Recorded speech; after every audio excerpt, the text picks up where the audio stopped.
to Jake Jackets. Gear up to fire the cannon and hit the ice with your host, Jay Ashdown and Jake Gehringer. I'm like, okay, half of it's going to go to replacing the brakes on my car, and the other half's going to be going to do my credit card payment. And it's just like, oh, perfect. I have $4 left over. I just got paid yesterday, and all of it went to my rent payment. I'm like, thanks. Yeah. Oh God, it's the worst. It is. Adulting's hard, everybody. We all know this. Yeah. Okay, so quick breakdown over the next couple of shows. Yes. Today is business as usual. Yes. Today, tonight, whatever you want to call this, trade deadline eve. Yeah. It's funny because it's the trade deadline eve, but like and this is coming out on trade quiet. Yeah, and this is coming out trade deadline day. You would think that the trade deadline was like 3 days ago. Exactly. So that's gonna be a normal thing. Saturday night's drop. We're gonna have a special guest for a trade deadline special. Mm-hmm. Are we revealing who the guest is? Do you want to? I don't know. I just wanted to make sure with you because I didn't want to accidentally name drop. Let's just go ahead. Our buddy Alex Chauvency is going to join us again. Yes, my good buddy Alex. I think he's going to have some opinions on Timo Meyer. I think he will. But we are going to talk about a couple of trades today that our boys have made, and everything else we're going to save for Saturday and Tuesday. Yeah. Okay, Tuesday recording. Yes. We're going to talk about this right now, and everybody needs to listen up. Yes. Tuesday recording and Wednesday's drop. Yep. That is our 100th episode, everybody. Yeah. We're very excited for this. 100 episodes, man. Can you believe it? Yes. I know I'm supposed to say no, but yes, I can believe it. Right? Exactly. So we're doing something really special. We're doing an AMA/Q&A for episode 100. If you go to our Twitter, which is JJ Jackets Pod, you'll follow it. There's a specific tweet that I have pinned, or you can DM either of us. You can, however you can reach us, send us a text, Instagram message, however you want to send in a question. I might put something up on the community tab on YouTube too. Send us questions, send us anything. As long as they're fairly safe for work, anything goes. Yeah. And your deadline to send is 6 p.m. on Tuesday the 7th. And we'll answer anything because we're excited that we're 100 episodes in and we just want to do something fun. Yeah. I think it's a cool thing for us to do. Yeah. We haven't done any questions or anything like that. So please feel free to send them in. We enjoy that kind of thing. Any engagement is, generally speaking, good engagement. Exactly. I shouldn't say any. I should say most. Most, exactly. Most engagements, good engagement. So, but we're gonna have some fun with a Q&A, and it doesn't matter if it's hockey questions, if it's music, if it's movies. If it's why the hell is Jay gone all the time. If it's stuff with the network, as long as it's not like too much insider stuff. Yeah. We're really excited for our 100th episode. Everybody come ask us stuff. Yeah, please do. And now we get into our sponsors. DraftKings Sportsbook and Kepi Keepers. We're still talking hoops. And we're still doing the same promo. So with DraftKings Sportsbook, which is an official sports betting partner of the NBA, this week, new customers bet $5 and get $200 in free bets instantly. And for a free limited time, all new and current customers can get a no-sweat same-game parlay every single day. Go to the DraftKings Sportsbook app today. You opt in, you sign up with our promo code.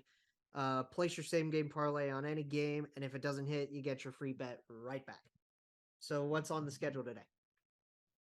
That's a good question. So the Cavs aren't playing today. I know that they're playing Saturday because I'm going. Stunner, right? Fun.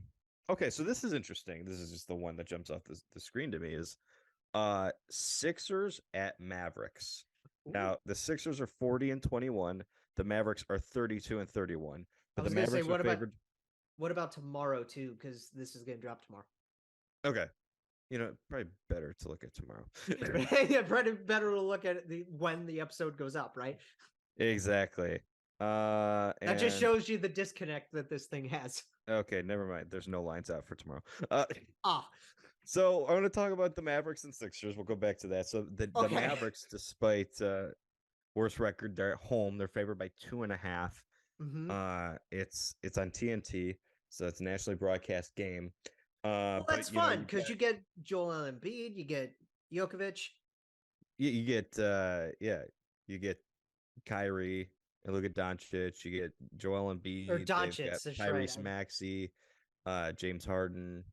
I forgot I don't that know if both any of those guys are out. I did not check that, but I forgot that generally both James speaking, and Kyrie went to friggin' yeah, just the Nets are a looking back mess. on the Nets experiment is hilarious. The Nets are a bit of a mess right now. A little bit. Yeah, just a little bit. So yeah, if you want to watch Kyrie versus James Harden, sure, Ooh. do it. It Mhm. sounds like fun. And you can bet on it Yeah, you can bet on it. with DraftKings Sportsbook. Download the app now and sign up with code THPN. New customers can bet $5 on the NBA and get $200 in free bets instantly. Only DraftKings Sportsbook, an official sports betting partner of the NBA, with code THPN. Minimum age, all that fun stuff in our description as always.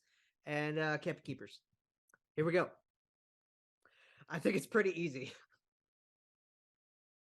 Yeah. Mine's going to Eric Robinson. Really? Mine's going to Robbie for his first career hat trick. Good on the kid. Good on the dude. And I mean, like, I didn't expect to win with that Buffalo game at all. And Robbie was like, I'm just going to do this all myself. And here we go. Yeah, I mean, it's a no-brainer. It's Eric Robinson. First career hat trick, completely out of nowhere. Out of nowhere, man. And I mean, because we get it. He's a fourth liner. He is a fourth liner. He's a fourth line guy who's fast. He's very fast. He's great, and we love him for the He's speed. fast. What do you like about his game? He skates very well. But that's the thing is he has because you look at fourth liners typically, right? Yeah. And normally they're your slower guys. They're your enforcers. They're slower, they're your a grinders. little bit heavier. As far as like consistent fourth liners are concerned. Mm-hmm. Sometimes you might have a skilled guy on the fourth line for like a little bit, or if it's a kid coming up. But if you're a consistent fourth liner, you match that mold. Case in point, his line mates are Sean Corrali and Matthew Olivier. Exactly. And those guys, like Sean Corrali is your prototypical fourth line center. He will bang you up in the corners. He has a bit of a scoring touch, penalty killer, but he's a penalty killer, and typically that's what you want out of your bottom six guys. Matthew is your typical enforcer. Yeah. And that's what you want out of your fourth line guys. Yes. When you get a guy like E-Rob, when you get a guy like Robbie on your fourth line who's fast, who can kill penalties, who has a decent shot for a fourth line guy, that's always nice. Yeah. I mean, there's some value to that player. It was nice to see. Good for him for scoring his first career hat trick. It was funny because I actually it was a disappointment as far as betting was concerned. I did my bet through DraftKings, and I was on the Blue Jackets for once.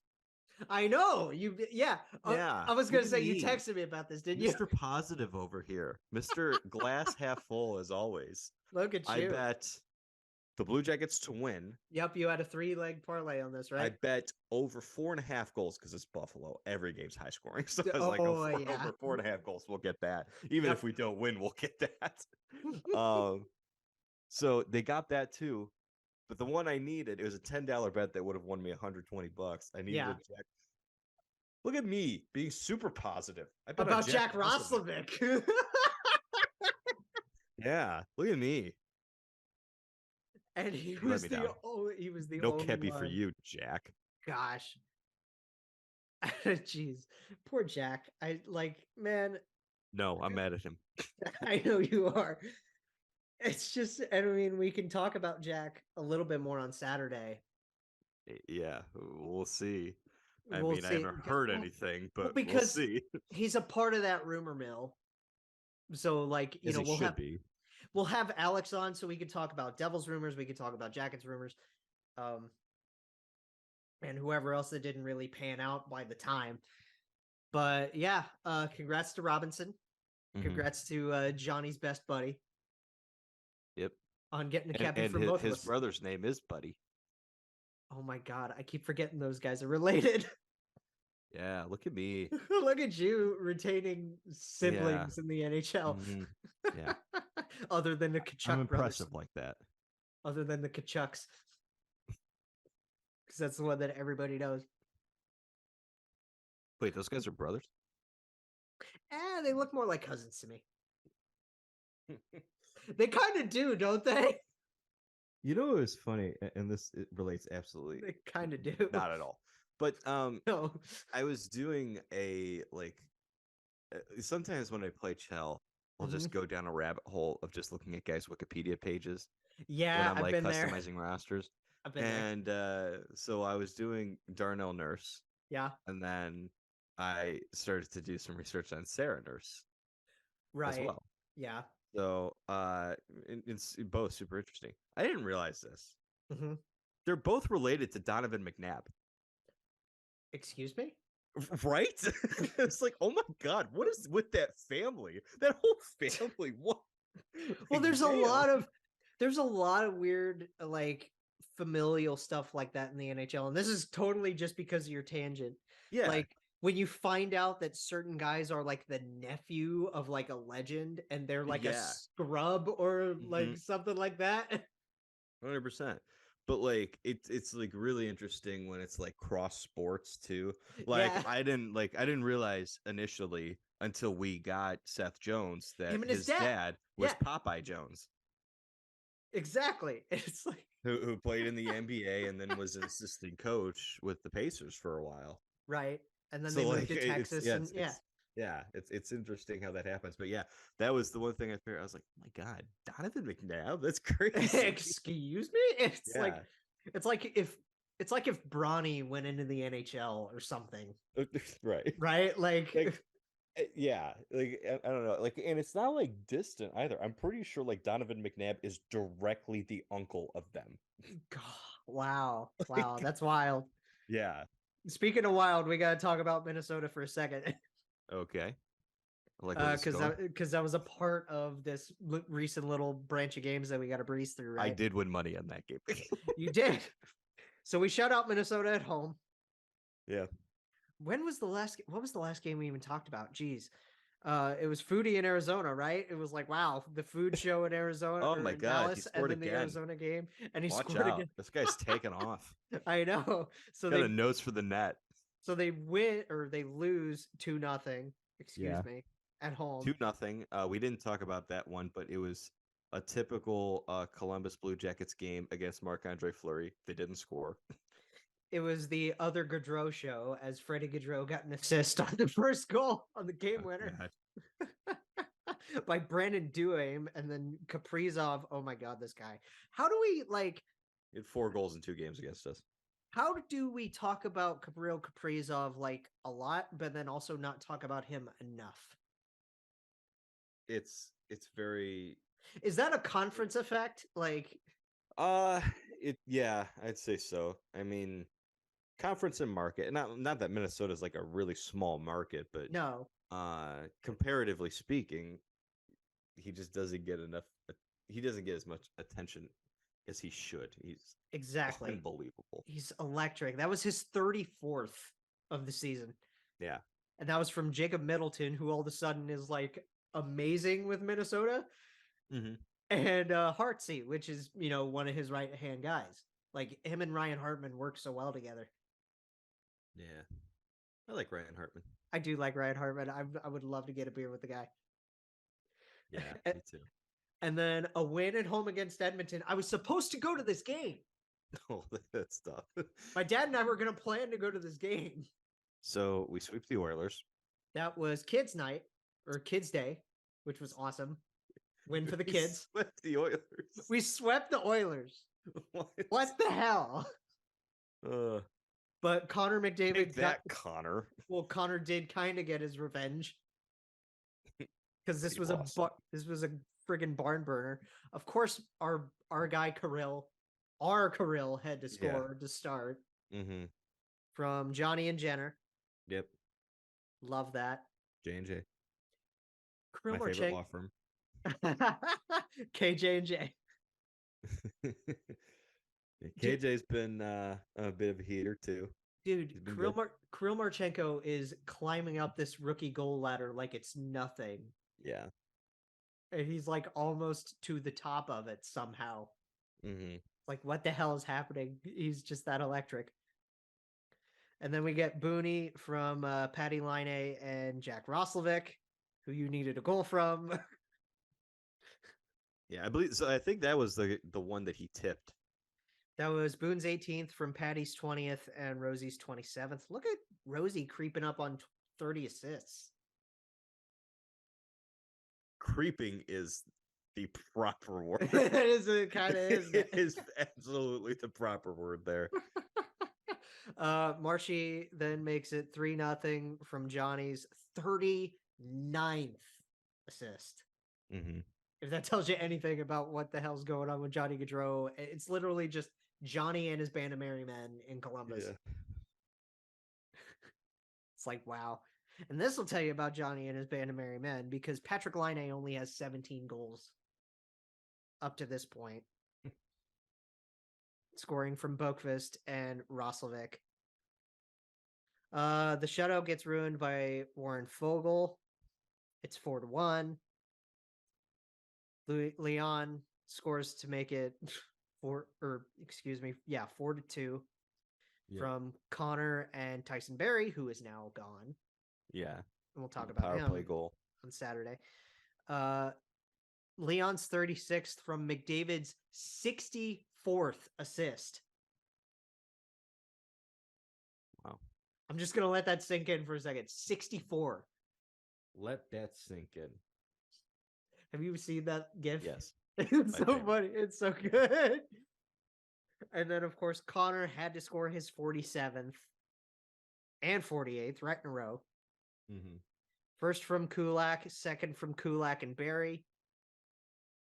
Look at Brett Kulak contributing things. Good for him. And that would make it 4-4 at the end of 2. So it was 4-1 and then just completely blown by the end of 2. Not even, it was 4-0. It was 4-0 and then it was just completely blown by the end of 2 periods. Yeah, see, we can do it too, Toronto. Yeah, that's some impressive shit right there. I'm not sure what's more impressive, being able to blow a 4-0 lead that a 5-0 lead. It was 4-0. No, I know, but more impressive would be a 5-0 lead that quick. Well, what I'm thinking is, though, is like, I don't know what's more impressive. Blowing a 4-0 lead that quickly or winning the game in which you blow a 4-0 lead. Exactly.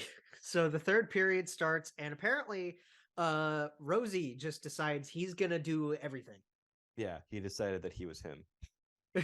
He scores his 5th from Patty and KJ, and then he scores his 6th from Gavin Bayreuther. Yeah. The 6th Columbus goal, the one by Roslovic, his second was off the rush, but a little weak. Is a save. That's a save you gotta get. That's like something. That's what you gotta make. Like, I know there's a lot of offense in that game and stuff like that, so like you can say that on maybe some of the goals, but that is the one I think if you're the Oilers that you look back on, you're like, you should have had that save. No, right, yeah, and that's the thing with goalies. Like, and you can attest to this. There are so many times where it's just like a shot goes in, and then you look at the goalie and you're like, You could have absolutely had that. Yeah. It's just like, what? There are just some weird goals, man. It's a weird position. Yeah, it is. And we're going to talk a lot about goaltending today for obvious reasons. So. For quite a few reasons. And then Hyman, his quiet 28th. Mm-hmm. It's pretty quiet. Now up to 29 as of yesterday. So as of yesterday. Yep. From Connor's 65th and Nurse's 25th. Assist wise.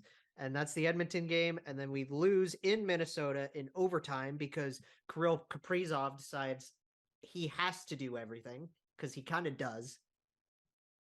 So we were up 2-0 after 2. From two guys that you would absolutely not expect. Olivier scored like 16 minutes into the first to start it. And that was from Robbie. Olivier's 5th goal and Robbie's 10th assist. So this should tell you everything about this lead. It was the second goal. I don't even remember. That was Liam. Oh, that's right. That was Liam Foodie. That was Liam Foodie from Robinson. That was Goodbranson's 10th assist. And Bemstrom. It doesn't tell me exactly how many because it cuts off. Oh my god. Foodie from Goodbranson. First period was just Olivier. Second period was just Foodie. And then after we went up 2-0, I'm in the basement watching Survivor with Mel, and I check it, and I'm like, I'm gonna bet on the Wild to win the game. And you made a good bet on that. Because my thing is like I'm gonna bet a small amount because like at that point like the payout was pretty damn good for it because you only have 1 period left and you're down by 2. Right. So I was like, okay, either I'm losing like $10 and we win, or we improve, we help out the tank and I get some money. Right. And Kirill Kaprizov did it all by himself. Kaprizov from Spurgeon and Hartman. That was 35 goals. Yeah. Kaprizov from Boldy, and I love Matt Boldy. Yeah, me too. He's awesome. awesome. Talk about a guy like who doesn't get talked about like at all. Joel Eriksson Ek, dude. But not even him. Boldy too. Spurgeon. Yeah. Spurgeon needs so much more love.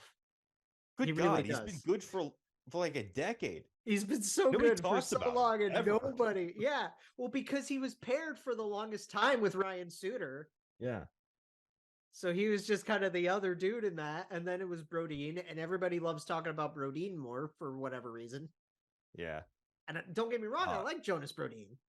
Matt Dumba, dude, his underlying numbers every year are they're so good, unbelievably good. So the power play goal from Kaprizov, his 36th from Boldy and Eriksson Ek, and like I said, I love Joel Eriksson Ek. That ties the game, and then it goes to overtime, and Kaprizov is just like, I am the only one on the ice. He snaps one off from Halen Addison and Matt Zuccarello. Halen is having himself a bit more of an underrated rookie year, and I love that player. He's great. And Matt's has turned back the clock. Yeah, dude, he's phenomenal. Okay. Guess the number, okay? Jared Spurgeon projected WAR percentage. Oh God. 83. 98. No. He's so good. Nobody talks about him. We got to talk about Jared Spurgeon more, guys. Dude, come on. This is not just a this year thing. This is literally an every year thing. He's their captain too, isn't he? Yes. Like what? He's fantastic. How do we forget this guy exists? Yeah, seriously. All the time. It's ridiculous. He's so good. It's awesome. I love him. And then the most recent game was the 5-3 win against Buffalo. KJ starts it off from Blankenburg, the Michigan connection. I love it. And then we got a goalie point. Because Elvis got an assist on it. I love it. Woo. That was KJ's 13th. How about that? A little bit of a ripper from KJ. Dude, Didn't know he had that shot in him. What a shot. Yeah. So good. A little bit more power on it than I've been accustomed to from KJ. I love the Michigan connection though. Like Yeah, I just okay, that's the story of that goal. Yeah. Cause it's just like, wow. They do it in the NHL now, and it's just I love it. You know? Yeah. One of those things. Tomer, yeah, Tage Thompson answers. Yeah. um, Because duh. it's 41st. Dude, how is this guy on pace It's for so over ridiculous. 50 goals? It's so ridiculous. Like, wow, I love it. From Skinner's 35th, which how about Jeff Skinner, by the way? Dude, Skinner's awesome. Like amazing resurgence for the guy. He actually looks like a $9 million player this year. Yeah, I don't know if I'm willing to go 9 million, but he looks like a $7 million player. Yeah, well, which is good, which is very, very good. that's William Nylander. Well, he's more than a $7 million player. Yes, he is. He's to be fair, He's he's an 8. paid. Yeah, Willie's an 8 to 9. He's the $9 million player.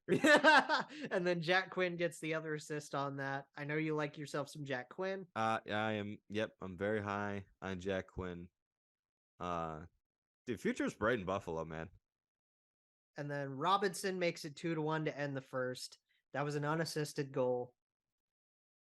We would go into the second period. Robbie would score again. That's from Sean Corrali and Patrick Laine. Woo. Like, that's just, I don't know why that's a weird combination for me to read. I mean, yeah, because Patrick Laine is usually a first liner, and right, yeah, these weird line change things. Yeah, potentially. Well, because like I know that happens, and for those of you, that just like watch casually or whatever, that does happen where you have individual players change, and then like if you played Shell before, it happens frequently there. It happens all the time in Shell. And then we got Jenner, we got Boone's 19th. That goal was ridiculous. That's Boone Jenner in a nutshell, dude. Like he's just got such a skill set to him now. Yeah, I think people don't recognize. Like I think people are still like kind of under the impression of what he was. That he's just a third. That he's just a third line grinder. That he comes in, he's good at face-offs. He's a middle six guy. He throws his weight around a little bit. No, a goal here or there. This dude has a shot. This dude is legit top 6 center. He's not a first line center. No, but he is a legit top 6 player. He is a perfect net front presence for your power play. Mm-hmm. He has a cannon of a wrist shot. He is, he will go into the boards and demolish you. He does it all. Can I tell you the most surprising thing about Boone Jenner this season? What is it? Okay. We talked about his defense in previous years. Mm-hmm. Let me read you the last 2 years. Okay. Go for it. The percentile for expected goals against in the 2020-21 season, 15%. Okay. Last year, 3%. Wow. This year, 98%. Oh my God. That is a turnaround. That's a hell of a turnaround. That is effort. Well, you know what it is? Okay, so it's a good combination of things because it's effort, it's a change in system, it's a change in line mates because you're playing with Johnny Gaudreau. Yep. And it's just more defensively responsible. I mean, like his defensive numbers have gone up this year. I'm gonna read off this. This is surprising too. Are you ready for line A's? This is Boone in Oshawa, is what this is. Here's Patrick Laine 2 years ago. Of course. Okay. And this is for what statistic again? Expected goals against, so defense. Goals against. Okay. 1%. Right. Last year, Mm-hmm. 6%. Okay, better. And that's still like your prototypical line A at that point. This year, 50. Yo, look at him go. Yeah. I love it. That just shows you that he's growing. Yeah. He's growing his game. That shows you how much he's growing. And that's what, like, of course, we want Patrick Laine to do Patrick Laine things. Mm-hmm. That's what we got him to do. Yeah. But you look at the kind of player that he is and how young he is, Mm-hmm. you want him to grow those defensive parts of his game. Absolutely. You want him to be a more complete player, and he's doing that now. And it's the beauty of it is like with the emergence offensively these last 2 years of Boone Jenner and realizing what he is and bringing in a Johnny Gaudreau and finally getting Kirill Marchenko, it takes pressure off of Patrick Laine of having to just be the shoot the puck into the net guy. The guy that score everything. It gives him a little bit more freedom to grow his game. Gives him freedom to play make. It gives him freedom to step back and, back check more. Yeah. Which it's funny because when Torts was here, that's all he wanted Patrick Laine to do was back check, and he couldn't do it. Right. And funny enough, when he was here, that's all he did, but he wasn't good at it. He wasn't effective. Exactly. So I don't know. I think with a little bit more freedom and not just demanding that that's what you're gonna do, I think he's grown his game, and it's the best version of Laine we've seen in a while. Even if the numbers don't jump off the screen to you, just look at him. Is concerned, just watch him play. Look at his size. He can back check. Yeah, he's huge. He's 6'5". He's not going to throw his weight around. That's never been the kind of player that he is. But use your frame to create chances is another thing. Use your frame to take away space. Absolutely. Do that kind of thing. Yeah. Take away time and space that's a big thing you can do as someone establishing things defensively. Exactly. But we got to finish this friggin' recap. So Boone scores. That's from Blanks and Peaker. So Peaker's still here somehow. And then there's time. there's time. Third period, we got Jack Quinn's 11th from Matthias Samuelsson, which he is a brilliant shutdown dude. No wonder they signed him to that extension as early as they did. Yeah. I am quite high on Matthias Samuelsson. Another young guy that we both love in JJ Peterka, scoring his 8th. Yep.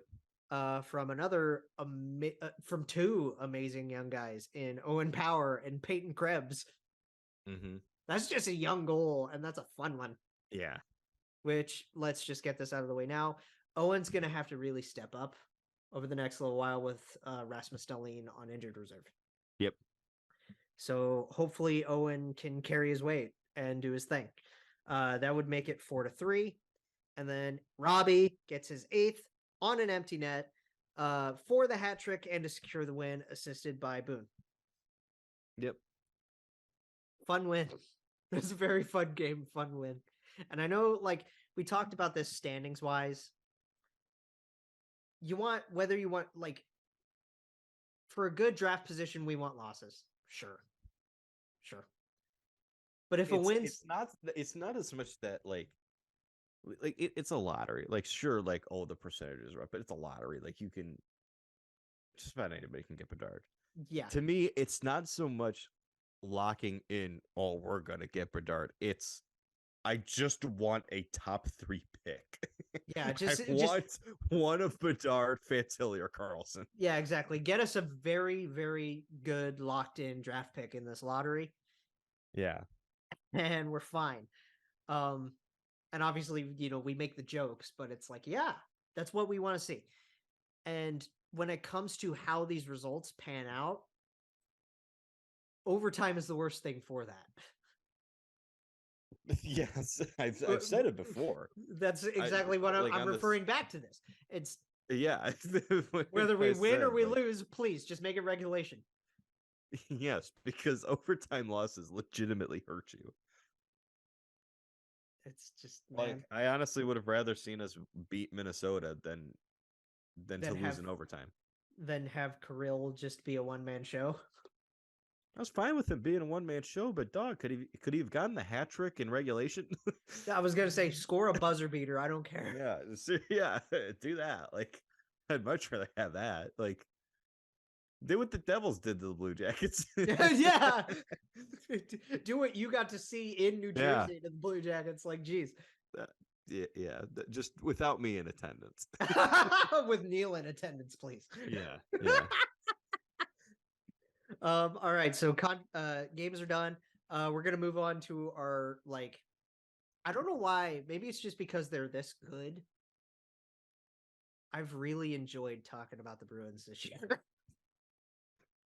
Like, I've legitimately enjoyed. I have talking about the not. I've not. It's been one of my worst takes ever, and that's saying Well, it's something. I've had because a lot of them. yeah, you've had like Good God. They Well, might get to 50 wins before they get to double-digit regulation losses. It's like, dude, That's ridiculous. They're only at 8 losses so far all year long. It's like, what the hell? Well, that's the funny thing looking back at what our Like, predictions were, God. right? Yeah. That's the really, really funny thing, because at the time I thought they were either going to get a wild card or they were going to be out. because I took Ottawa fourth Right. in the Atlantic, right? This is the thing. I don't think it was a ridiculous pick. I don't. At the time, no.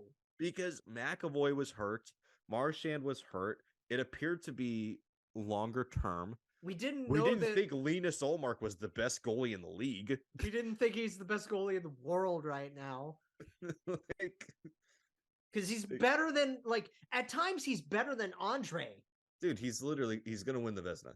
It's not even gonna be in close. a landslide. He's gonna win the Vezina. It's hilarious. It's ridiculous. Like, we didn't think that Nick Foligno was going to have a freaking resurgence this season. God, Nick. I'm not upset about it. No, dude, like, we miss you, buddy. Yeah, 1 goal last year. He's already at 10 this year.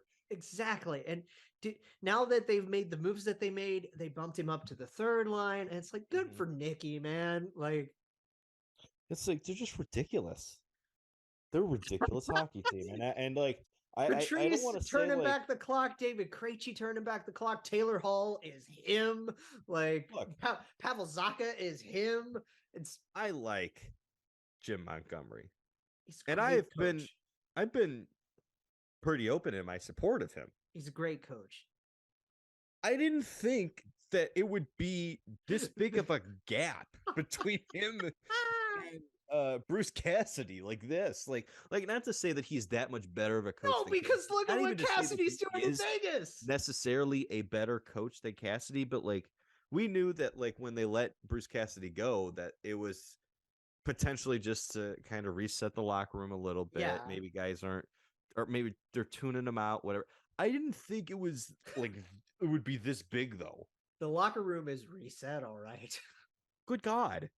Hey, dude, good. Hey, good for him. Like, Jim Montgomery deserves this. He's a fantastic coach. But here's the big, deal. If I can phrase it like this. Which one? They've made several. I know, exactly. We're going to talk about a lot of them on Saturday. Mm-hmm. But we need to talk about dinner first. You better put some Parmesan on that shit. 8 more years of pasta, everybody. Yeah, I mean, I think it was very apparent throughout the course of this season and how he was playing that there was just no way he was going to leave Boston. It was like, for me, the way that I thought about it was like, if they don't get this done, and if they don't do this, with max everything, that's a huge mistake. Not only is it a huge mistake, we won't know because he definitely took a discount. Like, I know that, like, that number seems large, and it. Do you have the details in front of you? Like, it was 8 years, $90 million, so that's a little over 11. It's $11.25 million a season, so he's just around Panarin and Mhm. Austin and like that kind of range.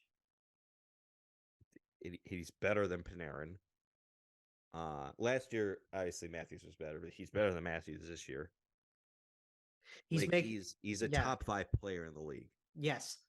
and that is He- cheap for a top 5 player. Like, what we- my thing is, like, if the Bruins didn't do this and he hits free agency, what would the number be? well, that's the thing is like I briefly mentioned this last show just in passing. He's going to at least be a 50 goal scorer this year. He's already got at least he's got what, 42, 43 right now? Yeah, I mean, he's gonna hit 50 with ease. He's an insane play driver, and like, if you just look at the underlying numbers for guys like Zaka Mhm. and Krejci, they're not good. So like, he He's is legitimately carrying them. And like, don't get me wrong, like sometimes you do have to take like the underlying numbers with a little bit of a he's grain of salt. he's a Because lot David well, Krejci's experienced and he's, talented, and they he's are playing with him. he's 37. He's 37. Pavel Zacha is a former 6th overall pick. I know he hasn't lived up to those expectations. He's played He's a still lot better. talented He's played so much better in Boston this year than he has in the last couple of years in Jersey as well. because they put him with an insanely talented player, and they said, we need you to just to go out there, be a primary forechecker, and throw your weight out around a little bit, go to the net, and trust me, playing with David Pastrnak, Yeah, he your has his numbers role. will improve.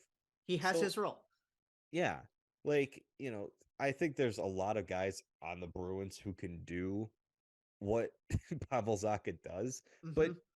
still give him credit for being able to do it. Like, He he's still is doing it. I would equate Zaka's role this year, like his role and his like presence on that team to probably Zach Hyman before he left Toronto. A little bit, yeah, yeah. I don't think there's anything wrong with that comparison. Like, similar to maybe a little, like, I know that there's a little bit of a size difference and Mhm. maybe stylistically, but kind of similar situation. Michael Bunting in Yeah, Toronto as well. Like, we're gonna put a guy who's a good forechecker in on this line, who can and score, who has his own set of skills. uh, obviously it hasn't worked this past year, but But you don't you need look him to at go 2 out and years kill ago. somebody. You don't need to call him and kill him. Yeah, look I just at last season, mainly for the first half of the season. Uh, Jesse Puljujarvi did the same thing on a line with McDavid and Draisaitl too. yeah. Sometimes, like, if you have an elite player or even 2 elite players Mhm. on a line, you could put a nice forechecker there A who is complementary piece that a can complementary piece yeah. who might not be the most talented player in the world, but can produce with those players, Yes. and you can increase your production and give your lineup a little bit more flexibility throughout it because you put him with Pasternak. Well, what does that do? Well, you obviously still have Marchand with Bergeron. Well, what it Yeah. also allows you to do is you got freaking Taylor Hall, you've got You can Jake move DeBrusk. yeah, you can move DeBrusque or Hall up to play with Mm-hmm. those two. You can still, when you want to, because Mm-hmm. there's so much talent on that right side, you can keep the perfection line together. You can do whatever the hell you want. You're Jim Montgomery. like They have so many different things to their disposal, and I know we haven't gotten into some of the other moves that they've made yet. We'll get into those on Saturday, but just we'll get into one today. We're gonna mention one yes, today. because it ties into it. So they make that deal, that signing, and then they get Tyler Bertuzzi. This is hilarious. They get Tyler Bertuzzi, and I didn't know. I didn't think for the longest time that Tyler was going to move either. I know there were the rumblings and everything that was going on, but I was surprised by that. I yeah, thought I'm that they were going to surprised. extend him. I thought they were Now, going to maybe keep him. that's a decision that they made after the Larkin extension, that if we can't get this Larkin extension done under X number, we'll trade Bertuzzi. Yeah, it was probably more of a cap thing. Like Yeah. if it's depending on the money, we really kind of can't keep them both. Mm-hmm. I think that might be it because it's not lost on me how quickly those two things kind of happened together. Yeah, for sure. And hey, like Detroit gets a good return for this player. What did they get? I didn't They get got to a see first that. and a fourth, so it's the Oh, that's Bruins' fine. first round pick next year. I Because thought the that was. The Bruins already got rid of their first round pick this year, I was gonna say, yeah, that's in Toronto. So which it's isn't the team that they traded it to. Because this trade deadline is fucking nuts. and again, Saturday is our trade deadline special, and it's Yeah. gonna be special. All right. But dude, like the Bruins, like what do they lack? They really they don't. They've got two great. They got the Vezina Trophy winner and a promising young goaltender who's Very producing. amazing young backup goalie that like is Will be a starter in the league. that is starter material. Like there's Yes, no doubt in our easily. minds. He's like, yeah. They've got a top 3 defenseman in the league in Charlie McAvoy. They have brilliant pieces around him with Hampus Lindholm. Hampus Lindholm is a first pair defenseman on Dmitry just about every Orlov team. that they just got. Yes. Brandon Carlo. I love Brandon Carlo. Matt Grizzlick. I love Matt Grizzlick. Cliffy? Like Clifton? Connor Clifton. They kept him. I couldn't believe that He's they held on to him. He's an amazing bottom pairing guy. Oh my God. He's been fantastic on the third pair.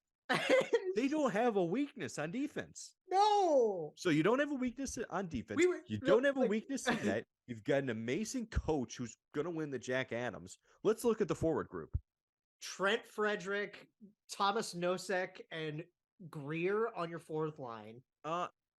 Garnet Hathaway.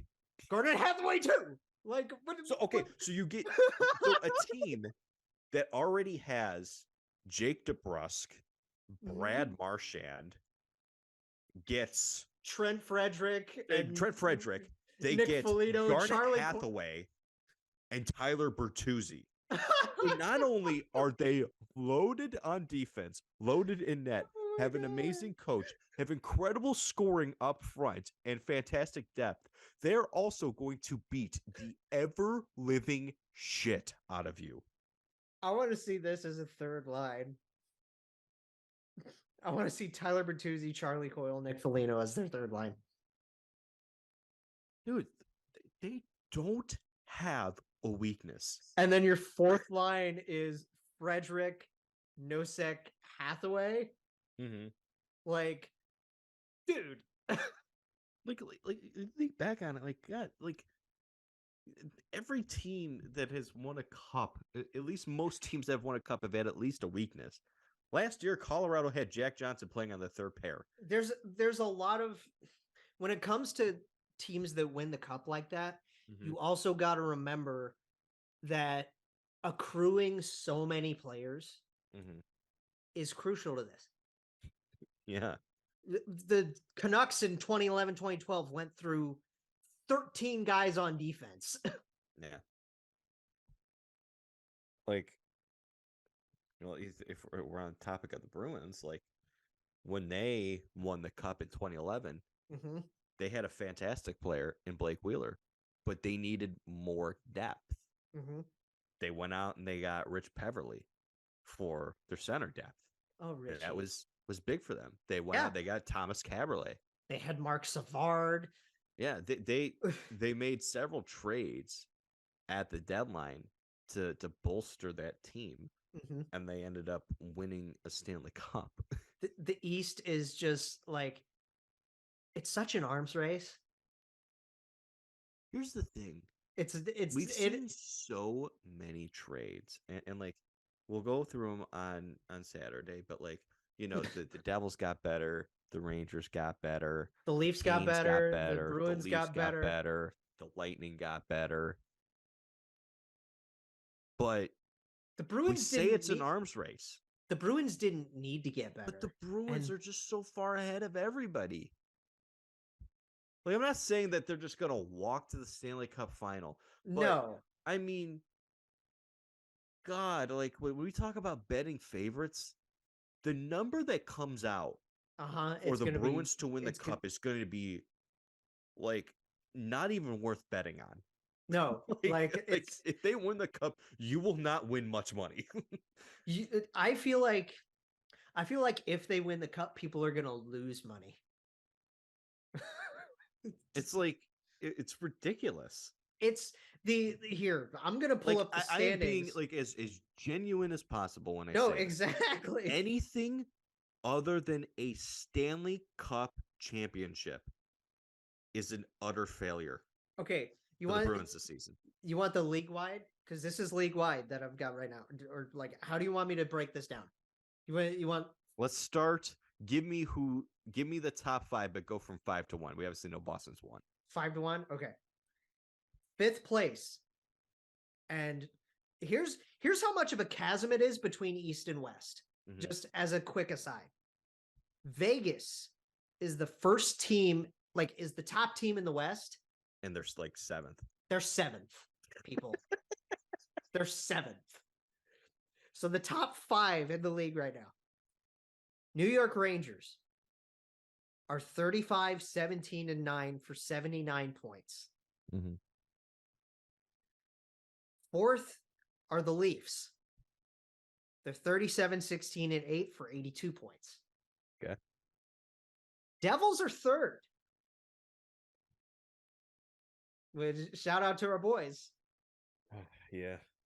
Shout out to our guys in New Jersey. Can't wait to have you on, Alex. 40, 15, and 5. Shout out to Mel. Shout out to Mel, absolutely. They're Hate three. They are 3 points up on the Leafs between 4th and 5th, or 3rd and 4th. Wow. Second is the Carolina Hurricanes at 39, 12, and 8 for 86 points. Now, like I said, 86 points. That's the Hurricanes. Okay. The Bruins, 60 games played. A lot of these are between 60 and 61 between everybody else. Bruins have played 60. They are 47, 8, and 5 for 99 points. It's so ridiculous. The points percentages, guys. The Canes have a 729. The Bruins have an 825. And the goal differential, you ready for this? This is the best part. Canes are a plus 46. Same with the Leafs. The Devils are a plus 53, and they're in third. Okay. Mm-hmm. The Bruins, they're a plus 97. Here's a stat. It's like, what? The Bruins win percentage this season is only 0.50 percentage away from Jonathan Quick's save percentage this season. Oh my god. Oh my god. That's a hell of a transition. It is.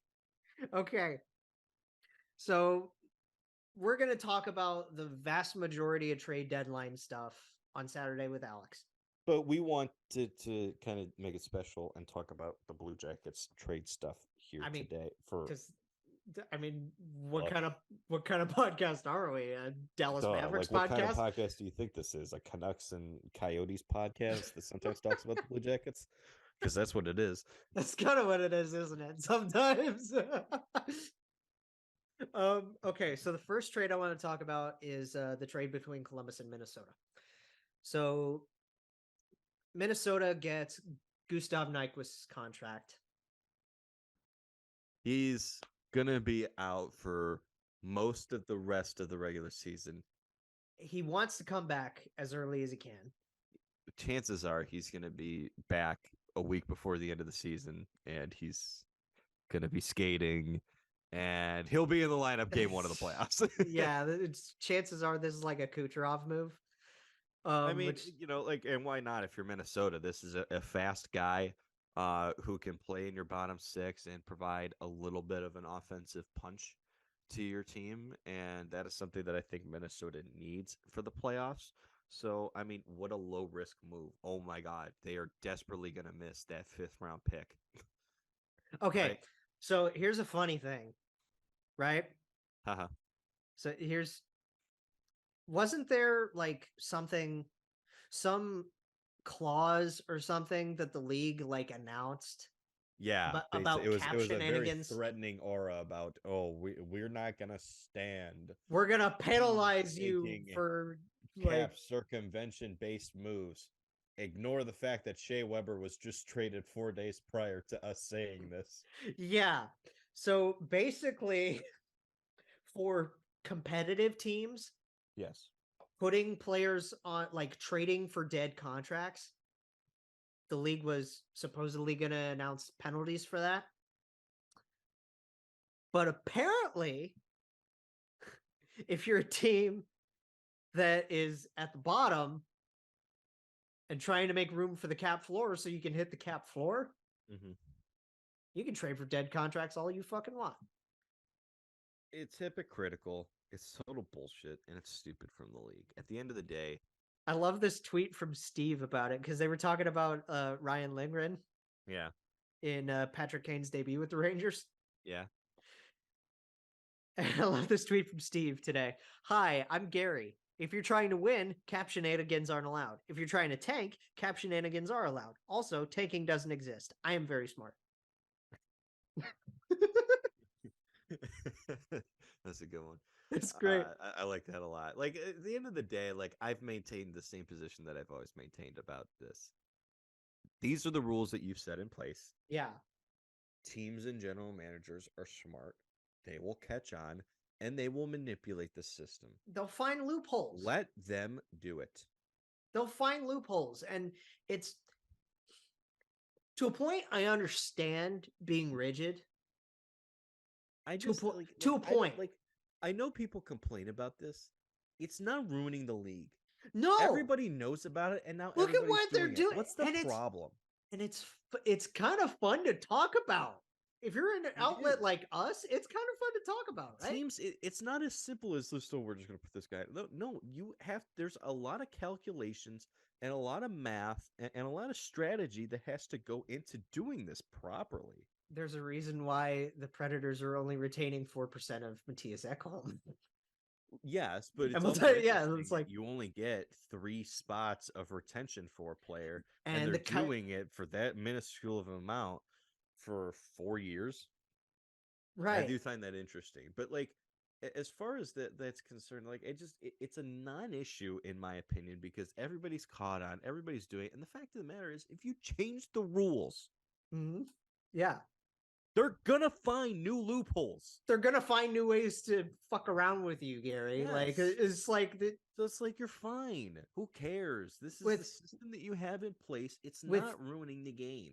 With Gary specifically, like because they're futzing with Gary. I know he's like the representative of all 30 whatever owners, but GMs are doing this to futz with Gary so he can go onto the podiums and try to make sense of this and spit nonsense out of his mouth. They're smarter than you. Also, like, it's unfair for you to do this because this should be something that you'd have to negotiate in a collective bargaining agreement. The salary cap rules that are in place were negotiated. Yeah. By you. You can change that. You did this. You can negotiate and change this. So, if you're going to do that, wait until the next collective bargaining agreement if it's such a big deal. Because at the end of the day, if you're just going to change this on the fly, it's bullshit because you're screwing over teams that are just now catching up when you didn't do it, when Tampa was doing it, or when Chicago did it. Now, granted, Chicago's wasn't as blatant. It's not as egregious with Chicago. It's not as egregious, but who was the one team that voted against that? Only one team voted against it when Chicago did it, when they wanted to change the rule. It was Tampa. And now people are mad at Tampa because Tampa's doing it. They just perfected it. That's not on Tampa. That's on the league. Yeah. It's on you. Like I said, the GMs, Gary, they're smarter than you. They really are. Jake, that's a low bar, but I mean, yeah, it's like I'm not making any like. Yeah. Okay, so yes, Gus, I'm sad to see him go. He was a great foot soldier for this team. Yeah, he wasn't going to be coming back. But you know what? I appreciated him signing with us because it came, He in chose the here. aftermath of Bobrovsky and Panarin leaving. And I know he's not one of those guys, but he's still a nice player. And it was nice for him to come here. And I enjoyed watching him. And I'm wishing him the best of luck in Minnesota. I hope he actually does get to play. Yeah, me too. Absolutely. I want to see him flying down on a penalty kill. I want to see him do it. Yeah. I want him and Boldy on a penalty kill unit together. How fun would that be? Would be good. Be great. Okay, so the big story. This one's a weird one to unpack. Because very there's just so many layers to this. It's very strange. So we've talked about the fallout between Gavrikov and Boston, right? Yeah, and a lot of people were mad at Boston. I'm sorry, welcome to the National Hockey League. Yeah. Unless you have a trade that is set in place and gets accepted and you call in the league, you don't have a deal. I'm sorry, like I like Vlad Gavrikov, but if I'm Boston and Dmitry Orlov and Garnet Hathaway become available, That's who I'm gonna take. Yeah. So I have no issue with Boston. But they recover. Yeah. They get what they were looking for. They're talking with Rob Blake.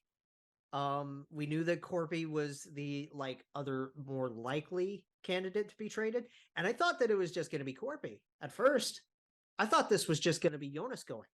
Yeah, because I thought this whole time that it was going to be, Gavrikov is going to get traded, Corpy's going to be traded. I never thought they would be traded together. I'm happy that they got traded together because it'll be fun rooting for both of them. Yes, and I will say it does look pretty weird to see them in those sweaters right now. Yeah. It looks pretty sad because especially because Corpy gets to keep his number. Yeah. Gavrikov's wearing 84 and it looks very strange. Oh, ew. Yeah. That's a weird number. It looks very weird. So okay, the trade package, right? Yes.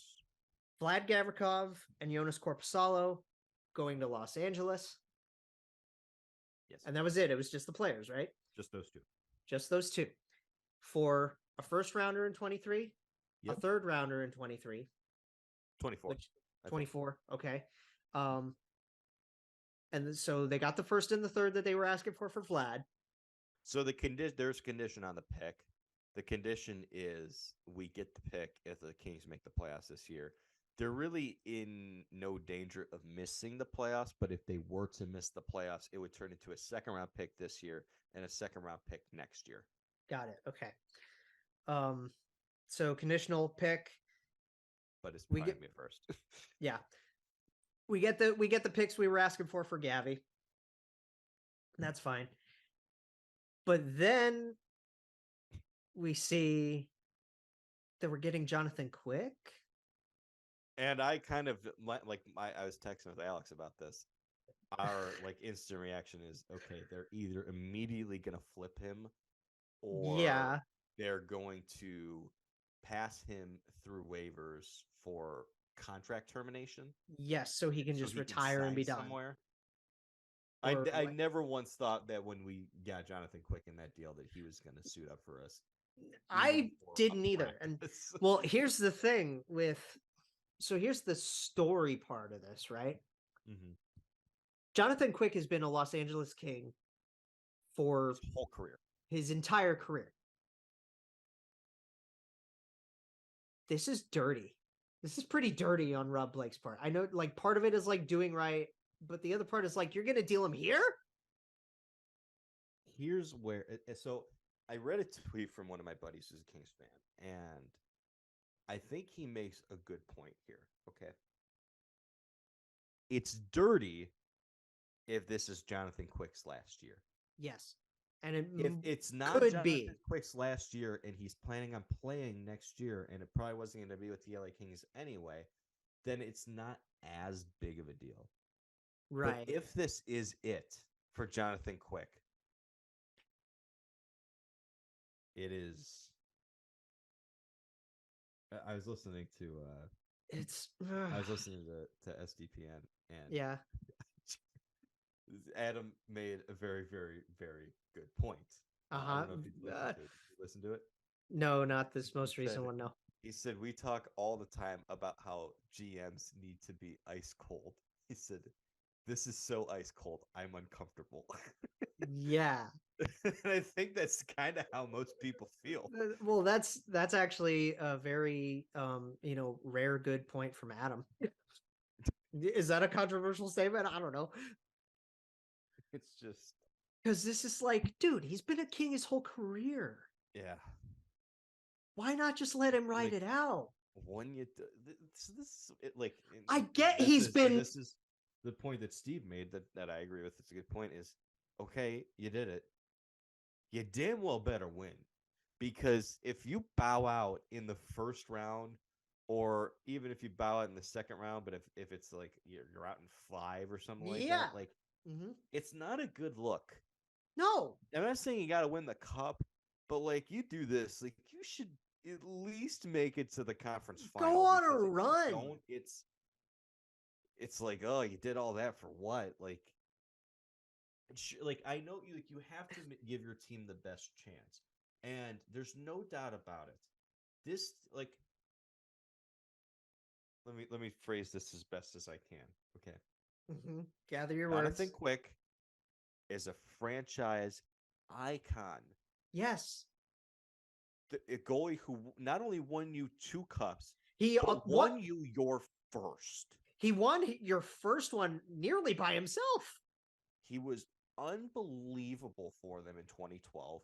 He was fantastic in 2014. Yeah. He has set so many records for you guys. He's the greatest LA Kings goalie of all time. Yes. On the flip side, if you're trying to win a Stanley Cup in the year 2023, You don't play him. Jonathan Quick cannot help you. No, you're not going to play him, but it's like So that's the juxtaposition you're in. but it's just like no, you don't. But here's the thing, Jake. I know What they do you were do? trying. I know they were trying to work on Peterson, and nobody wants to take his contract You because can't look make a at deal it. with Columbus, because Columbus is not going to take Cal Peterson. We already have our own $5 million goalie who's not playing well. Exactly. So if you're taking on a rental, well, you're not going to trade Phoenix Copley, because Phoenix Copley should probably be your backup, because he's the next best option that you have in net. Now, Yeah. you don't want to roll with him forward, so you're not trading Copley. You're not trading Matthew Villalta. You can't trade Cal Peterson. That leaves you with Jonathan Quick. And it's unfortunate, but like, It's so weird. It sucks. And I know I said you have to win, but at the same time, you can't just stand pat and just punt on the season, because that's what you're doing if you roll Right. into the playoffs with Jonathan Quick and Phoenix Copley as your goalies. Uh-huh. I'm sorry. I'm sorry for laughing. I'm scrolling through my bookmarks because I have a couple of things for this. And I just see from a couple of days ago this tweet from Julian McKenzie where he's at a presser for the Flames. Yes. And he gets to see Gary Bettman up close. Yeah. And Gary looks like a grandma. I'm going to pull this up on the screen so you can see this. Look at him. Oh my God. He looks like a legitimate grandmother. Jesus. Like, wow. He looks like he's going to welcome you in for cookies and shit.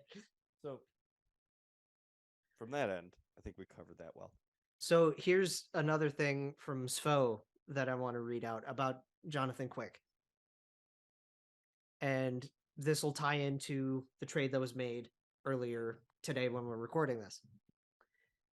Jonathan Quick joins Dwayne Rollison and Rick Tabaracci from the expansion draft. Arturs Urbe, due to the lockout. Yeah. Latvian King, short king. And Keith Kincaid from the 2019 trade deadline. We miss you, Keither. Oh, baby. We miss you, Keither. Among goalies to have been with the Columbus organization who have never saw the ice with the team. I knew that about Dwayne Rollison. I knew that about Keith Kincaid, obviously. I never knew that about Art Zerbe. Art Zerbe had a very, very interesting career. But yeah, I I did love not know that. That's pretty cool. I love this too because he tags Keith. Mm-hmm. He says miss you at Blockade 1. Yeah. And Keith tweets back Yeah. and he corrects his spelling. Oh my God. He spells his last name right and he goes, "Come on, Jeff," and he spells Jeff Geoff. That's pretty cool. So now, I okay, love it. so just quick. I mean, this is not really much of anything. We flipped Jonathan Quick. This is quick. This was a quick deal. We flipped him. We retained half the salary. Mm-hmm. When and just to be clear to everybody, we retained half of his cap hit and half his salary, but his remaining salary, as far as money concerned, was only like $300,000. Yeah, this isn't So much it money was at all. like cheap. Like the issue is not actual money being paid; it's just the cap hit. So the Yeah. Golden Knights, we traded to the Golden Knights for a 7th-round pick in 2025 and Michael Hutchinson. That's extra goalie depth. Sounds like Hutchinson will be our backup for the rest of the year behind Probably. Elvis Merzlikins. John Gillies is going to be going to the minors. Okay, yeah, because John Gillies was because this was a 3-way deal, and 3-way deals have been everywhere this trade deadline, dude. Yes. It's wild. It's crazy.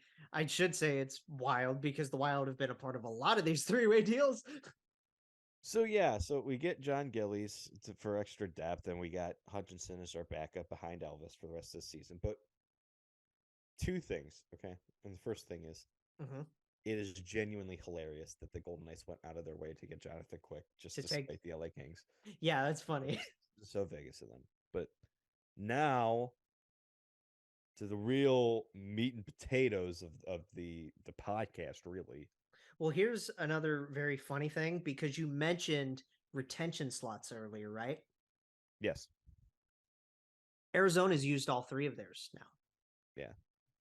Well, one of them they can't get rid of because it's not an expiring contract. They've one of their slots is Oliver Ekman Larson. That's just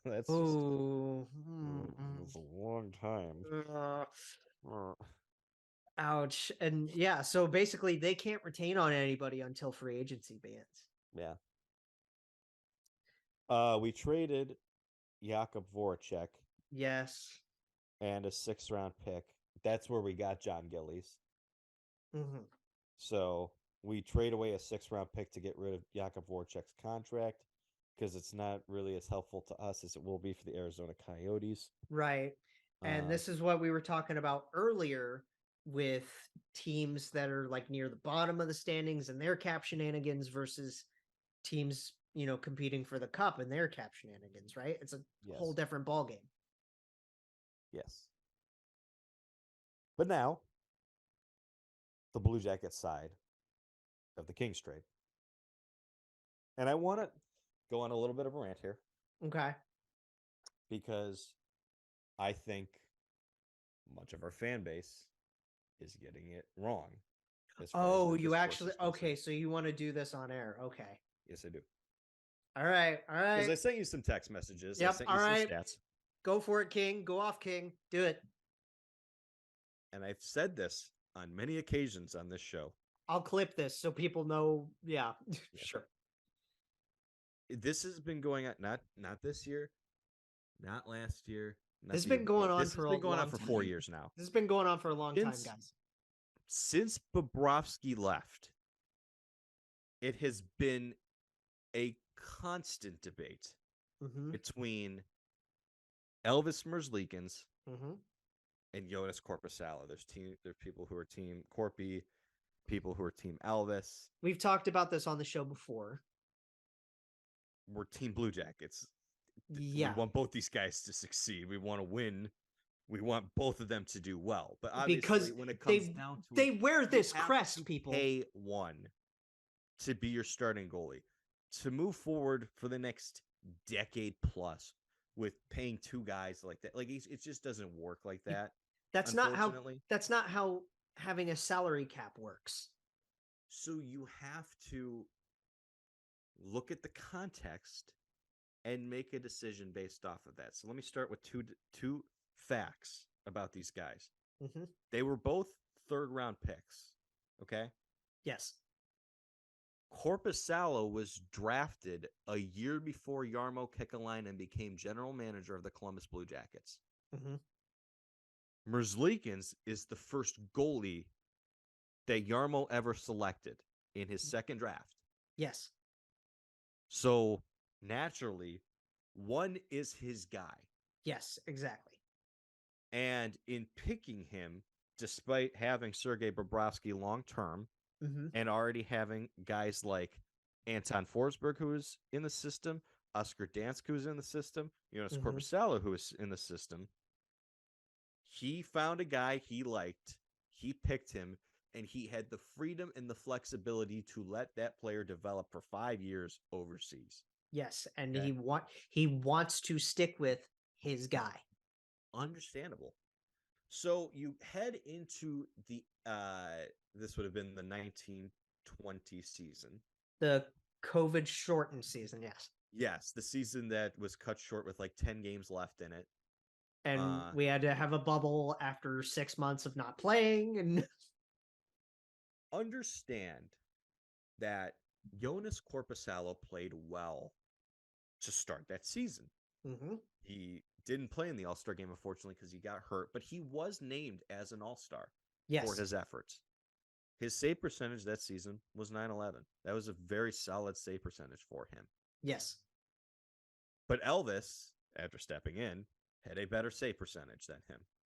Mm-hmm. Okay? This is where this gets dicey because after that, both those guys' contracts are expiring. They extend both of them. Yes. Corpy gets 2.8 by 2. Merzlikins gets 4 by 2. That should have been the sign right then and there that there was a preference between the two. But and I do you remember at the time, I want to say Corpy was a little salty. I want to say Corpy could have been a little salty about that. So this is an interesting point by you. I don't know. But one thing I don't either, but it's like that's speculation. Yeah. Is when Korpisalo got his hip surgery last year, right? A lot of people were speculating and were pondering the question if he had been playing hurt for a little bit of time. We didn't find that out until this season. We didn't find that out. We don't know for sure. But I think there might be merit to it simply because his numbers were so bad. Mm-hmm. And if you think about the context of it, when both guys get a 2-year extension, mm-hmm. Does it make sense for Korpisalo to miss time if he's hurt? That gives Elvis an opportunity to take the net.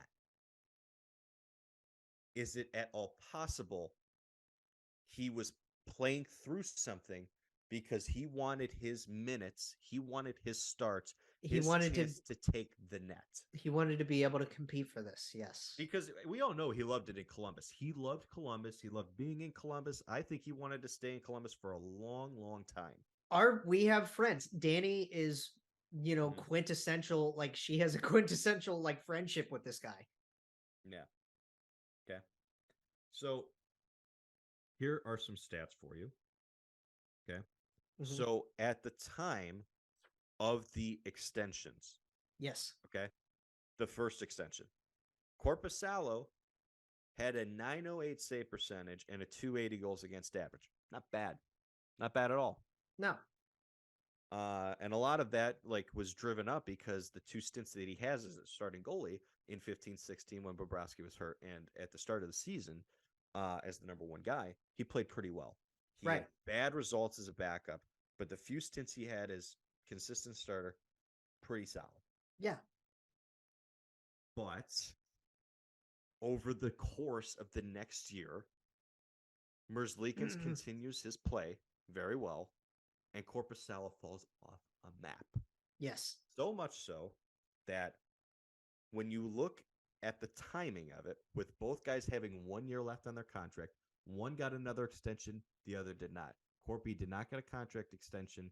This is when Merzlikins signed that 5-year contract extension worth $5.4 million. Mm-hmm. His save percentage, his career save percentage, granted only 61 games at the time. But Mm-hmm. remember, this is Yarmo's guy. Yep. And at the time, a 920 save percentage and Whew. a 254 goals against average. Whew. I'll take those And numbers any day. most importantly, in Mhm. my opinion, pending UFA. Right. You couldn't really, like, I part of me was wondering, like, should they have just waited? Is that the criticism here? It's not so much that, oh, they made a mistake by paying the wrong guy or this or that. It's that maybe they should have waited. But if you wait, either if he continues his strong play, you have to pay him more, or you risk letting him leave for nothing. And you just had that happen with Bobrovsky. Right. And then, I mean, like, part of that to me is a little bit of, I don't want to say like a jump scare reaction or like a here we go again Yeah. kind of thing. But there's legitimacy to that, in my opinion, right? Yeah, you don't want that to happen with two guys in a row. Exactly. So, when you look at Elvis Merzlikins, there are three main things that have happened since the end of the 2020-2021 season. And that was the 56 games. The first, and the most uncomfortable to talk about, is the incident. Matisse, yes. And we're not here to speculate of, oh, is it this thing or is this? It's just there's three things that happen that I think contribute. Yes, and Matisse is the biggest one. Because it's. I don't even think we have to explain it, right? Like, it's just. I'm gonna say a phrase that I've said before. Trauma is trauma. It's gonna stick with you. The second is the Blue Jackets made significant roster changes. Yes. They traded away Seth Jones. They traded away Marcus Nudvar. Yep. They traded away Ryan Murray. They traded away David Savard. You trade away defense. That's four key defensemen right there. Yes, and you bring in more offense. And then the third, as you mentioned, more offense. They part ways with John Tortorella. And they go with a more offensive style of hockey. You promote Brad Larson. Up ice style. Yep, you promote Brad Larson, which has its own results. But those aside, you bring in Johnny. You bring in Johnny. You bring in Patrick. You bring in Jack. You bring in your young guys that are ready to come in and light the lamp. And those three things happen. All three valid, I think. Fair? Yes, they're all a contributing factor to goaltender struggles. So he goes from a 920 and a 254 in his first two seasons to 899 and 348 since. But I've seen a lot of people on Twitter, and I think this is important. Yeah. Who've talked about, well, they traded away the wrong goalie. Well, okay, first of all, you can't trade Elvis because, first of all, he has a modified no trade clause. He has teams you can't trade him to. Contract details are a thing. Clauses like this are a thing that, yes, they make the salary cap exists. Yeah, you gotta really. He hasn't been playing well, so his value is not high. You're not getting a first round pick or a first and a third if you include him with Gavrikov in a trade. That's just not happening. Right. There's not too many teams interested in that can even make it happen. So that is unfair. But also, when you talk about the context of we traded away the wrong goalie, this is what bothers me about this. Okay. Elvis has been bad. Fair. Yes. But, and I mean, this has been the story all season. I don't know why. like I understand that like recency bias is very much a thing, but sometimes Mm-hmm. people just act like the past doesn't freaking exist. I want to share a stat with you that I think is pretty damning about this, okay? Go for it.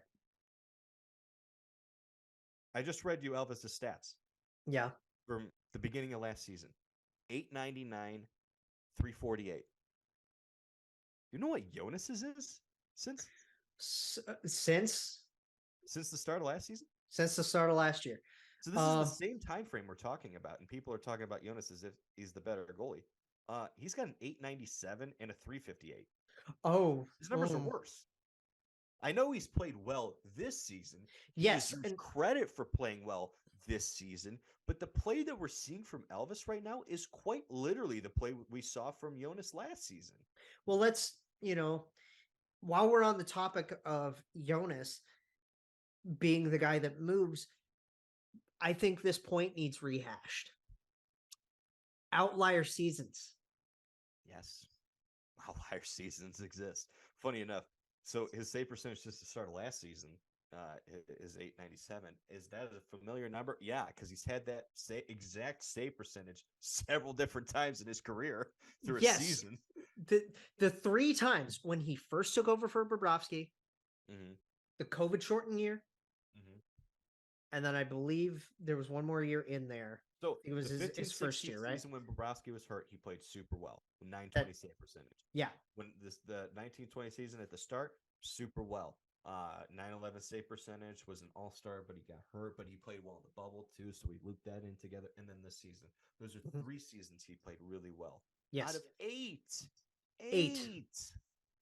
seasons, guys. 5 other seasons he's been nothing. The 3 seasons that he's played well, specifically this season, they count. They matter. They're important. But so did the 5. I don't know why we have to pretend like the 5 don't exist. Exactly. Like, so, are we pretending that the other 5 don't exist because we were successful as a team? Like, I think we pretend it doesn't exist because, yeah, they were successful as a team, and it wasn't in the spotlight because Bobrovsky was the guy. And, right. I've said that I think that there's merit to the concept that this guy obviously plays better when he gets consistent starts. I think that has shown itself to be true. Yeah. But you have to be able to play well when called upon, and he hasn't done that as a backup, and that matters. That data exists. It's important. That's like, don't get me wrong, he's played well this year, and I'm happy for him that he's going to LA, and I think he's going to help them out immensely. But he's still a career 903 goaltender, and you can't justify when you say, "Oh, they extended the wrong guy the second time around." Well, at that time, Elvis had a 920 save percentage. Jonas had a 905 save percentage. You tell me who you want to extend. Exactly. I'm sorry. Like, every team in the league would make fun of Columbus and Yarmo if they decided to keep the guy with a 905 over the guy with a 920. What has happened since, it has been incredibly unfortunate and, very upsetting for different reasons. But we can't sit here and pretend like that was the take at the time. At the time, yeah. 2020 hindsight, but you look at it, like, not only has Elvis had better stats since the start of last season, he's had better stats since the start of 3 years ago, since the start of 4 years ago. Any time frame that you look at outside of just this season alone, he has been the better goaltender. Yes. So I want to make sure that when we analyze this, that we're not rewriting history and just putting up blinders to certain parts to fit a narrative about Yarmo potentially screwing something up. Is this a good deal? No, it's a bad deal. It's currently an anchor.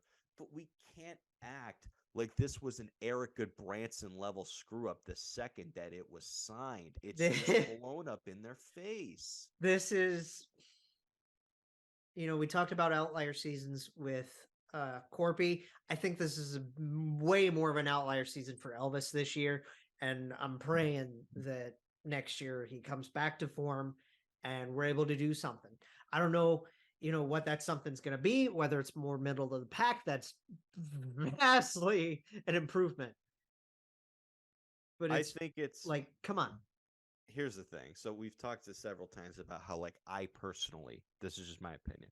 Mhm. I hope we can make a trade for Elvis, not Yeah.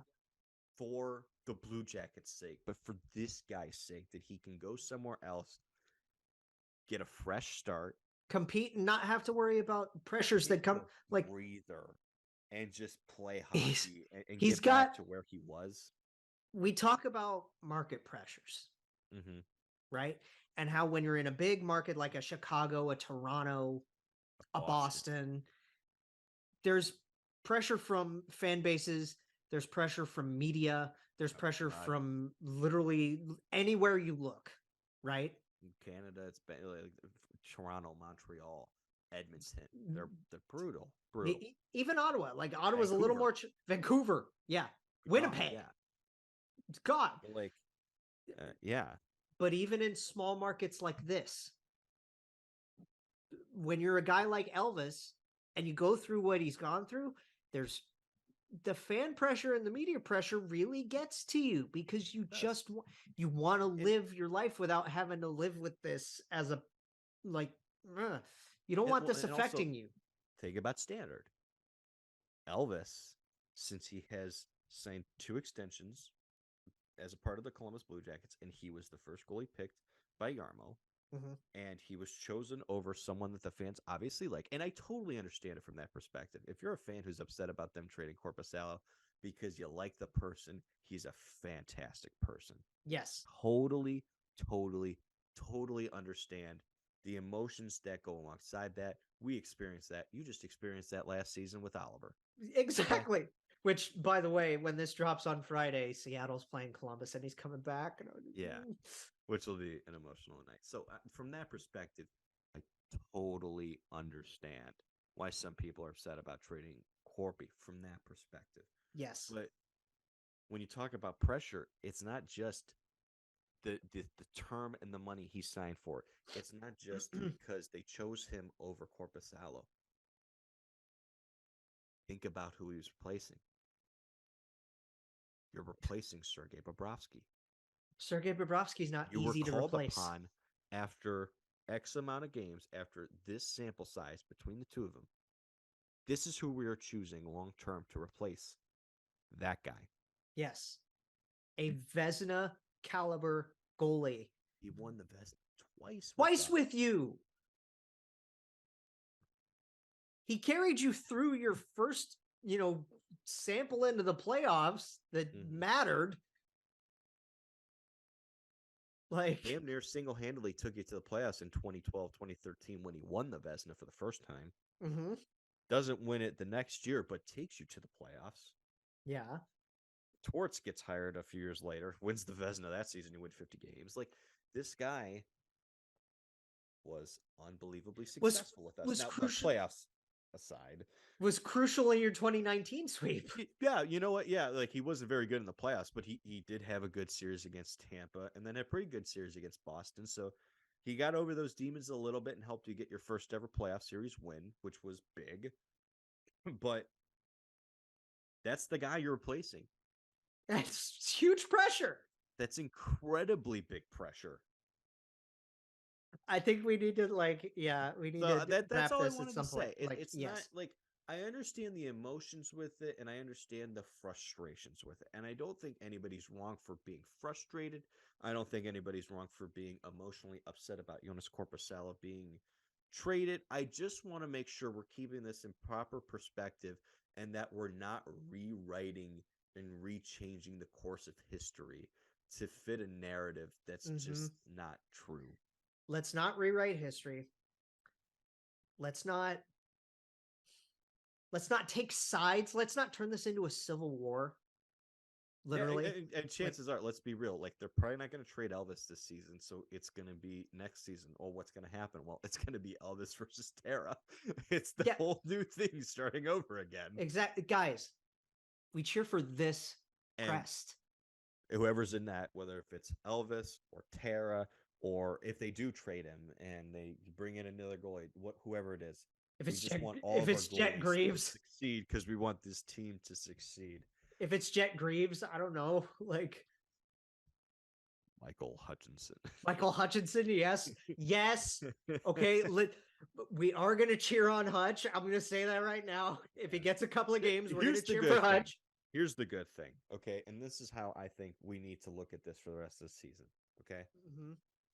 You traded away Corpusalo. The trade deadline's about to hit. You got Michael Hutchinson backing up. He might get a start here or there, but really what this is for the rest of the season is Merzlikins is going to get the bulk of the starts the rest of the way, and we need to see, because he has played pretty well recently. Hey, I actually have a stat for that. Keep this up,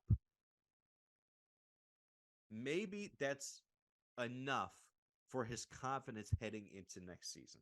I actually have a stat for that. Let me give me just a second. Here we go. It's right here. Okay. So Elvis's last 2 starts, he's got a collective 80 for 86 for a 930 save percentage. He's dialed in right now. He's had some good performances. Yeah, he was good in the game against. He was very good in the game against Buffalo. He was very good in the game against Minnesota. Very unfortunate end, but I thought he played well against the Devils, the game that I went to. He's had some good performances, and I think it's important to acknowledge that. You know, you can acknowledge that he's had a brutal season. The good within the bad. Yeah, you still got to look at the good within the bad. Yeah. So I'm gonna end this. I'm gonna end this thing because we got 2 more little things to talk about. Let's not take sides. Let's cheer on the Union Blue and let's have some fun through the rest of this year. We only got a few more weeks left. Yeah. And we still have so much of a great goalie and personality in Elvis Merzlikins. We'll see if that moves on. We got Daniil Tarasov waiting in the wings. We're going to wish Corpy and Gabby the best. Yeah, Kings will be my team for the playoffs. I don't know. I think they'll have to be my West They'll be team. my team in the West to the playoffs. They'll be my West team. Yeah. Yeah. They'll be my West team. We're going to wish those 2 the best of luck and hope they go on a run. I hope Quickie's going to be okay too, kind of, because this was like weird for Jonathan Quick. I can't believe we traded away our franchise icon. Did you see? Like, I texted you the tweet. Right? Oh, that admin tweet was I was so dying good. at that. My favorite. So did you see like the hat? No, but I saw they photoshopped the cup. Dude, scroll in, zoom in right now on the hat. I was dying. I don't have it here. I don't have it. Shoot. Just go into our text and and just zoom in on the hat. Oh, go into the text. Okay. Yeah. Give me a second. You sent the tweet. Oh, right. Yeah. There we go. I gotta click on the tweet. I gotta click on the picture. No.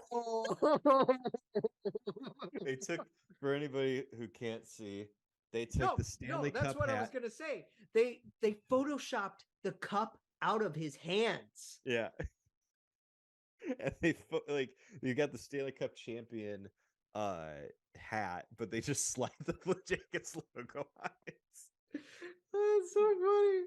I love it. Is so funny because it's so like when you look at like the font that they did and everything, it was like so professional. But then you look at like the Photoshop for the jersey, for the logo, it's good. But then they were like, okay, the logo on the hat. We're gonna go to the my passion is graphic design level for the hat and just slap a Blue Jackets logo. You just take the hat hazardly. You just look because the font looks similar to what Columbus has now.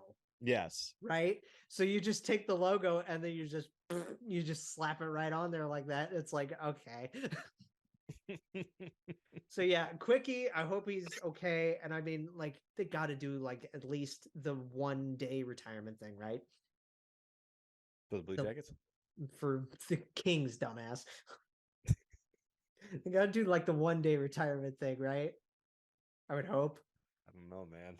It's so weird. That's such when I look back at Jonathan Quick's career, I will remember this 6 hours as a member of the Columbus Blue Jackets. Yes. How awkward was that flight? Do you think? Jeez. That had been super Like, awkward. Anyway, I don't okay. know. I could think of several other awkward things that teams have done in the past. It's a lot of stuff. There's a lot of stuff. Okay. So moving back out west for a minute, we got to talk about Smashville. What they We do? got Nashville is having themselves a time on the executive level. Oh yes, because we talked about this a while ago, and I think we kind of predicted this. So David Poyle, Yes. he has been an executive in the National Hockey League level for decades and decades and decades. Over 40 years, right? Because he started in Washington in the 80s. Yeah. He's been around a long, long time. He's the only general manager that the Nashville Predators have ever had. Ever. This franchise started in 1998, guys. Yeah. And David Poyle's been through everything. Yep. He's made all the moves. He made all the signings. From drafting a guy like Pecorine late to trading Martin Erat for Philip Forsberg. To trading for, or to signing Matt Duchene and trading Seth Jones for Ryan Johansson. Yeah, like, and a lot of like big moves that this guy has made over the course of his career. He's went through great coaches. Accepting matching the deal that the Flyers gave to Shea Weber. The Shea Weber offer sheet thing, dude. Yep, and then trading Shea Weber later on for PK Subban. Like, there's so many big moves that he's made. He's been a good GM for a long, long time, but he is kind of getting past it. But hey, we'll talk about Saturday, his like parting gift that he's left. God. Yeah. He's left a hell of a parting gift. If you could think of any person to replace David Poyle as GM of the Nashville Predators, the first name I think that would come to a lot of people to mind is probably the greatest coach that the Nashville Predators have ever had, and one of the greatest coaches in NHL history, Barry Trotz. Now, I was going to mention the coaching history really quick because they had Barry for a very long time. Or freaking ever. They had Barry for a very, very long time. They had Peter Laviolette. But then they had Peter Laviolette, and Laviolette brought them a lot of success. And now they have John Hines. Yeah, they got a bald guy. They got another bald guy after having a bald guy or a guy with hair in between bald guys. Yeah. But we speculated this with Barry, I think, after he didn't take the Winnipeg job or any job, because it became apparent I think there was a report that he wanted he was an only executive going to take a head coaching job if he had the security of becoming an executive after that.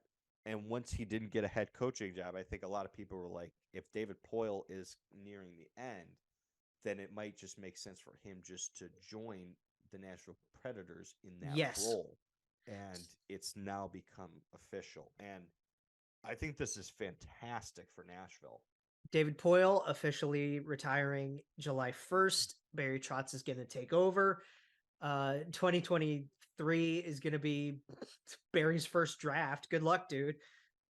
Yeah, and look, we don't know what he's going to be like as a general manager, or when it comes to drafting or trading or contract negotiations. But this is a really, really, really smart guy who's been around hockey his whole life. Yeah, his teams had so much success at the coaching level. It'd be hard to teams as a coach.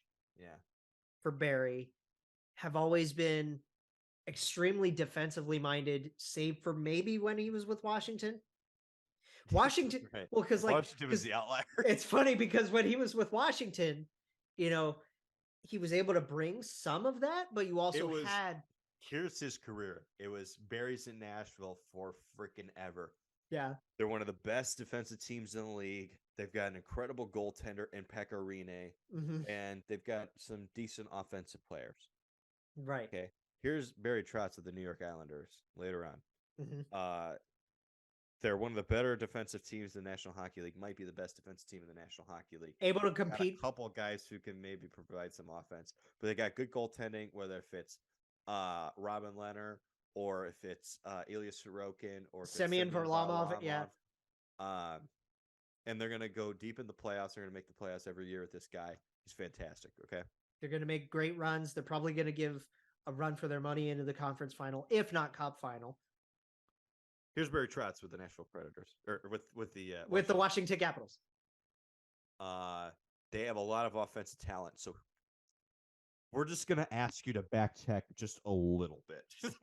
You just go fly I and then can't ask you guys to play defense. John Carlson, Dmitry Orlov, Alex Ovechkin, Evgeny Kuznetsov. Okay, I'm not getting these guys to back check. Jake Vrana. Yeah. I'm not getting these guys to back Yeah. check. I just need you to just provide a little bit of effort on defense. If you just give me a little bit of effort on defense, Yeah, round your game out just a little bit for me, please. A little bit, just a little bit of a fine tune. We'll get good goaltending for Braden Holt because he's great. We got a bunch of offense on the back end and a forward group. If you just give a little bit back defensively, we can win a cup. And they did win a cup. Yeah. And then they didn't extend him for whatever reason after winning said cup. Because they were convinced that Todd Reardon was the answer. And then so he gets signed to, what was it, 4 years on the island? Yeah. It's 4 years on the island. He rides that out. And now he's going to be, in the offices. Good for him. I think he'll do well in it. He's a really smart guy. So I think He's very collaborative too. Like he works well with others. He works well with his assistant coaches. Not an ego guy. So is he going to work well with other executives and other guys in the building? Of course, he's going to be a good GM. I think based off his coaching resume, he's definitely I think he's going to bring back a lot of that defensive mindset to Nashville, which Nashville never really lost that. Don't get me wrong. Yeah, no doubt about it. They never lost it. I know they but just like with Roman Yossi and Matthias Ekholm before he moved. And I was gonna say this poor guy is gonna be Tyson Berry's gonna drive him nuts next year. Oh boy. Oh yeah. We'll talk about that Saturday, but we got two really fun things to wrap up. And then Saturday we will see you for the trade deadline special. But here's the fun things we're gonna end on.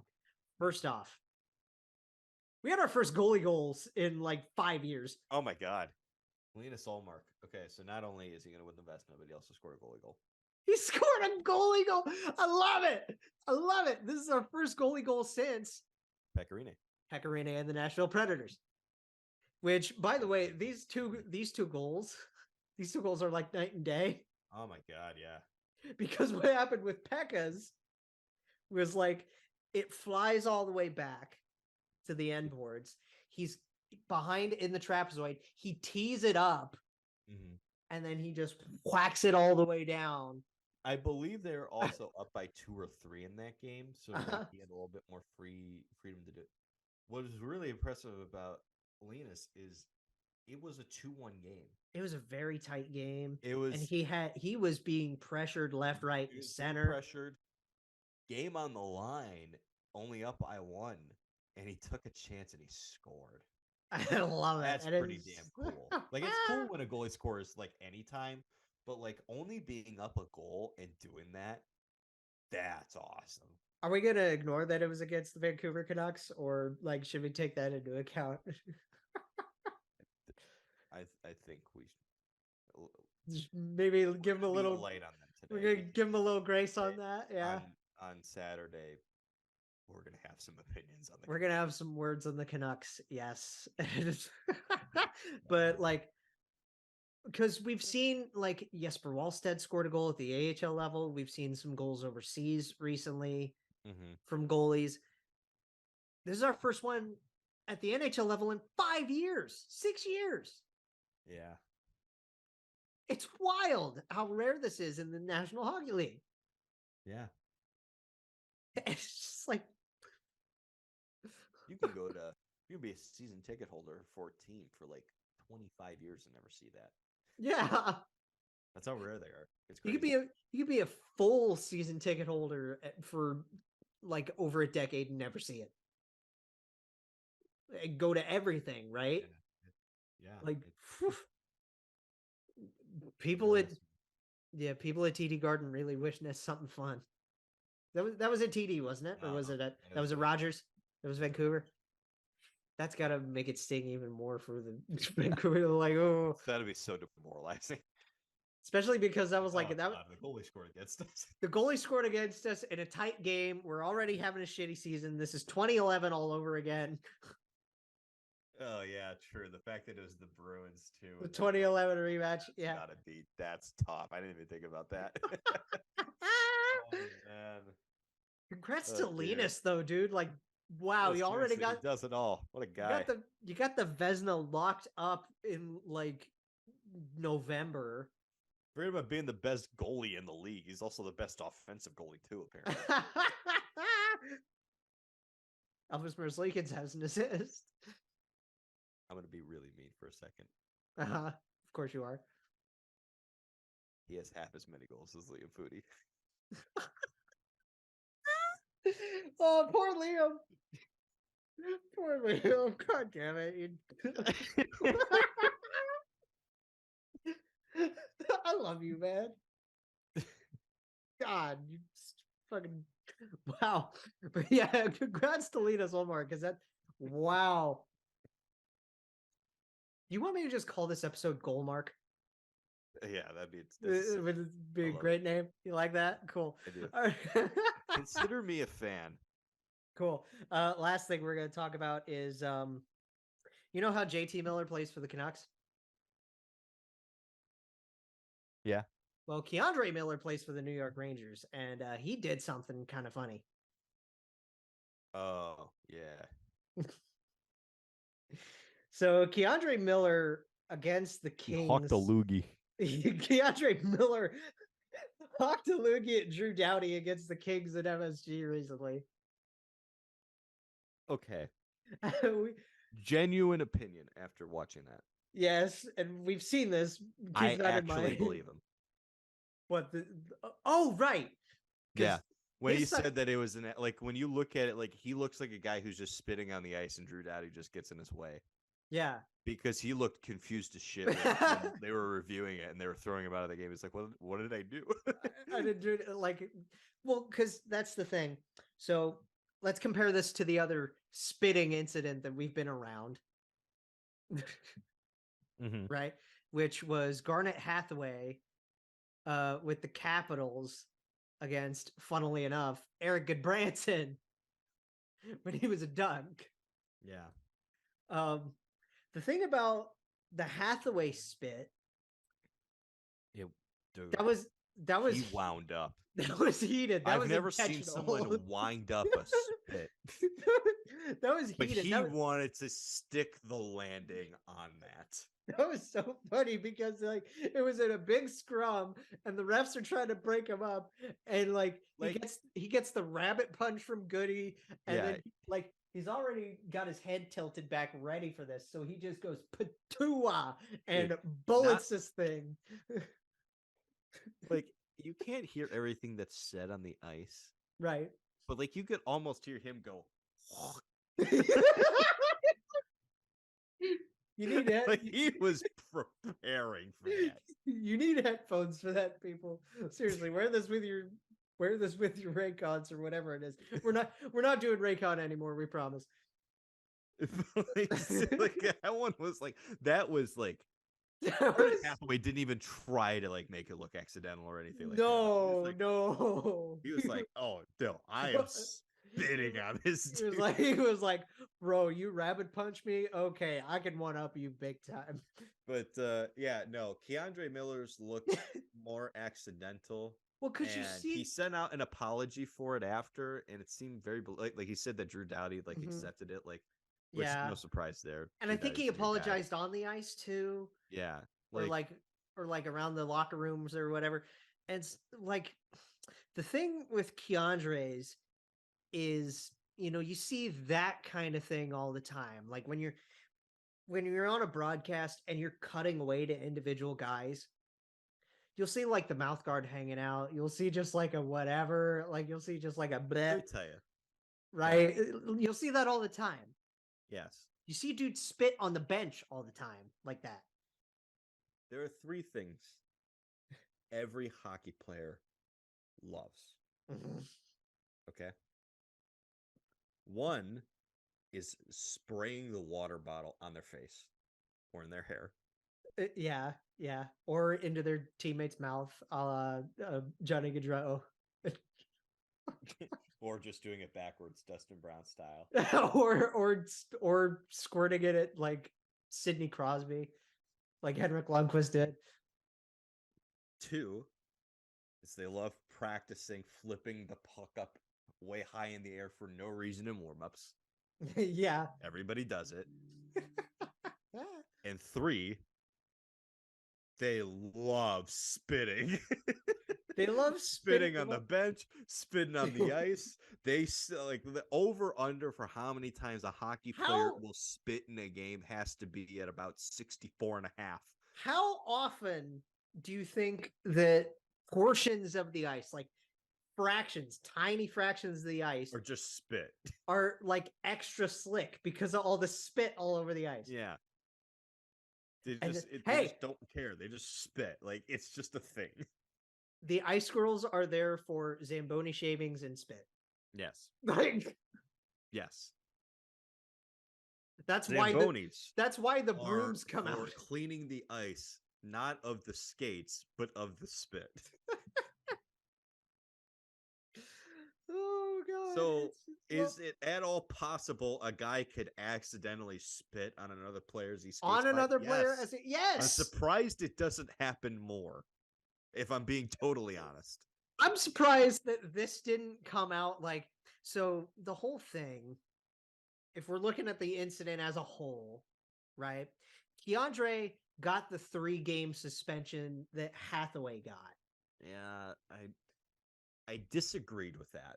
I disagree with it too, but like at least they had like a precedent with that.